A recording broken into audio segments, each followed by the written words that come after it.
మన రోజు తినే ఫుడ్, పీల్చే గాలి, తాగే వాటర్ వల్ల, పొల్యూషన్ వల్ల మనలోని కొన్ని ఆర్గన్స్ డ్యామేజ్ అవుతాయి. వాటిని పునరుత్పత్తి చేసే మెడిసినే రీజనరేటివ్ మెడిసిన్. నేను doctor Shanakkayala Umashankar, Ahalya IVF centre, Guntur. ఈరోజు మనం ఈ రీజనరేటివ్ మెడిసిన్ గురించి కొంచెం తెలుసుకుందాం.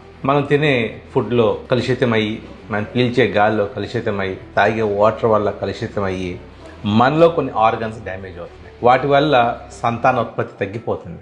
ఆ తగ్గే సంతానోత్పత్తిని మళ్ళీ నార్మల్గా చేయడమే రీజనరేటివ్ మెడిసిన్ అంటాం. అహల్య ఐవీఎఫ్ సెంటర్లో ఈ లేటెస్ట్ టెక్నాలజీని ఇంట్రడ్యూస్ చేసి ఎంతోమందికి సహాయం చేయగలుగుతున్నాం. There are 4 pillars of regenerative medicine అంటాం. First stem cells, PRP, nutrition and peptides. ఈ 4టిని వాడి ఎవరికైతే అండాశయాల్లో ఎగ్స్ తక్కువ ఉన్నాయో, స్పర్మ్ కౌంట్ తక్కువ ఉందో, వీరికి ఈ యొక్క రీజనరేటివ్ మెడిసిన్ టెక్నిక్స్ని వాడి ఎవరికి ఏమవసరమో కనుక్కొని వాడి మంచి రిజల్ట్స్ సాధిస్తున్నాం. మీరు కూడా దీని గురించి తెలుసుకోండి. మీ డాక్టర్ గారిని అడగండి రీజనరేటివ్ మెడిసిన్ గురించి. దీనివల్ల లబ్ధి పొందండి.